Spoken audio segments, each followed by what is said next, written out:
আসসালামু আলাইকুম। Hello everyone, welcome back to my YouTube channel. সবার কী অবস্থা? তো আজ আমি রান্না করব কাতল মাছের সবজি। কাতল মাছ দিয়ে সবজি রান্না করব।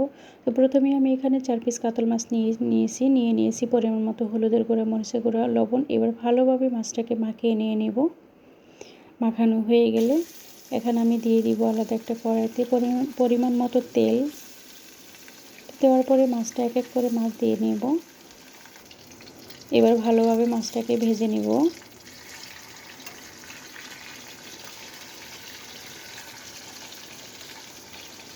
মাছটা ভেজে নেওয়ার পরে আমি আলাদা করে রেখে দিব। এবার আরও একটি কড়াই বসিয়ে এখানে আমি পেঁয়াজ কুচি দিয়ে ভালোভাবে পেঁয়াজটা ভেজে নিব। আর যেহেতু ফুলকপি দিয়ে রান্না করব, আগে থেকেই ফুলকপিটা আমি ভেজে নিয়েছি। পরিমাণ মতো হলুদের গুঁড়া, মরিচ, লবণ দিয়ে আমি তেলের সাথে ভেজে নিয়েছি। তো মশলা কষানোর জন্য আমি এখানে দিয়ে দিব পরিমাণ মতো হলুদের গুঁড়া, মরিচের গুঁড়া, ধনিয়ার গুঁড়া, পরিমাণ মতো স্বাদ লবণ দিয়ে দিয়েছি, আদা রসুন বাটা। তো এখন সবগুলো উপকরণ একসাথে মিক্স করে কষিয়ে নিব।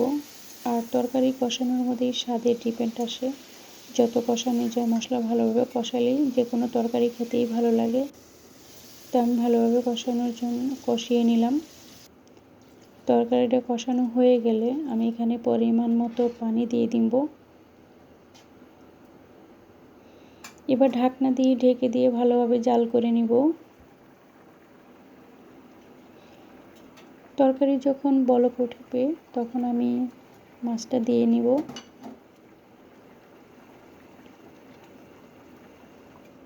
এবার ঢাকনা দিয়ে ঢেকে আমি আরও কিছুক্ষণ রান্না করে নিব।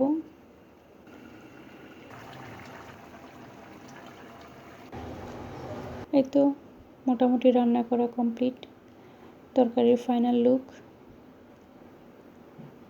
তো এইভাবে তরকারি রান্না করলে সত্যি অসাধারণ খেতে হয়। এই তো ফাইনাল লুক। আজকে রান্না কাতল মাছের ঝোল, আলু বেগুন, ফুলকপি দিয়ে। তো দেখতেও যেরকমটা সুন্দর হয়েছে, খেতেও অসাধারণ হয়েছিল। তো সবাই ভালো থাকবেন, সুস্থ থাকবেন, আর আমার চ্যানেলটিকে সাবস্ক্রাইব করে পাশে থাকবেন। আল্লাহ হাফেজ।